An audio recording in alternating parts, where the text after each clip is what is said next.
My online boyfriend suddenly sent me a photo of his lunch, a steaming hot steak fresh off the grill. Praise me, baby. I'm being a good boy and eating my lunch. I was just about to send good boy when my eyes darted downward and I saw the conspicuous red letters on the edge of his plate. Mike Tech. I looked down at my plate and then the photo on my phone, my steak suddenly losing its flavor. The cafeteria was strictly reserved for employees and no one else could get in. In other words, my online boyfriend might be working in the same building. Even as I turned numb, his texts came one after the other. Why aren't you answering, baby? Pout. I'm really eating, you know. Sob. Was it something I said? Nervous. I had yet to recover from the shock, as I was aware that he lived in the same city, but not that he worked in the same building too. Baby, where do you work? Baby, are you in Mike Tech right now? I kept drafting and deleting those messages repeatedly, having no idea how I should phrase my question. And if I asked, he'd definitely ask where I work. Wouldn't I be dead if he worked in Mike Tech too? What if he traced the clues and reached me? Just remembering the cute emojis and how I flirted with a male colleague made me embarrassed. Before I could think of anything, he sent more texts. Why are you ignoring me, baby? Are you having lunch with another man? What happened? You're scaring me. I had to salvage the situation and calmed myself as I replied, I was eating so I didn't see the text. Good boy, head pats. He was at once pleased. Heh, just had my fill. I'm going back to work. I breathed a long sigh and looked around the cafeteria. The other employees had mostly left. It was just other ladies and a white-haired geezer, and I didn't think there was any resemblance at all.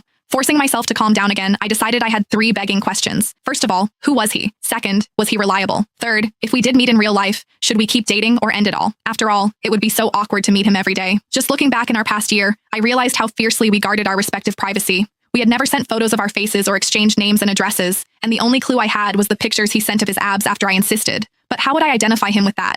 I couldn't lift the shirt of every male employee in the building, could I? Returning to my cubicle, I couldn't help but shudder as I looked at the male colleagues, always bantering and teasing each other around me. If my baby was really one of them, I would die. I hence began to swipe through our chat records with a frenzy, hoping for a little clue, and I really did find one. Last month, he was looking for a cup at the mall and sent a ton of photos. Shopping with friends, and I'm thinking about getting a cup. Pick a pretty one for me, and I'll buy one for you too. I eventually picked a lacquered titanium cup, but I refused a gift as I didn't want to reveal my address. Even so, he bought it. My baby picked it, so it'd definitely be great. And now, I just had to check who was using one. Still, I didn't notice the cup even after walking around the office a few times, and I sent a probing message. Are you still using that cup? His reply came instantly. I am. It's really great. He even sent a photo of it on a desk, but for some reason, I couldn't match it with anyone's desk. Even as I was left bemused, I received a direct message on workplace software from my ever-serious boss, Neil Forrest. There's an issue with the proposal. Please come to my office. As I entered, I found Neil on a call, his voice soft, completely unlike his usual tone. Yeah, babe, I miss you too. Drop by my office tomorrow. Yeah, Carl's coming too. You can hitch a ride. I mean, I'm worried you'll get tired from driving. Yes, okay. You're the boss. Drive safe. I'll go back to work now. Mwah!